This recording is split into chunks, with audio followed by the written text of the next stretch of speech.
They eat so good when you first get them.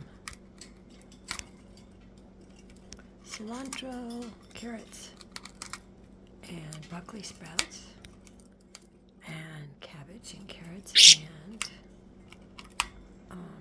butter lettuce, and this is the only thing that will fit in this cage. Can't give her, you can't give them these if they're female. And she still sits in this one.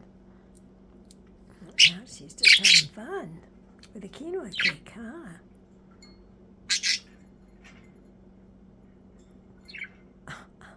Don't turn it into a nest.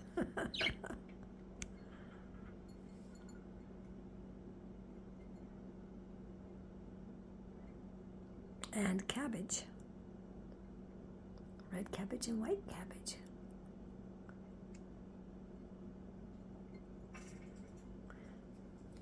Papa doesn't touch any of his. Right now he just wants my cell phone. But if she's eating, he will take a bite.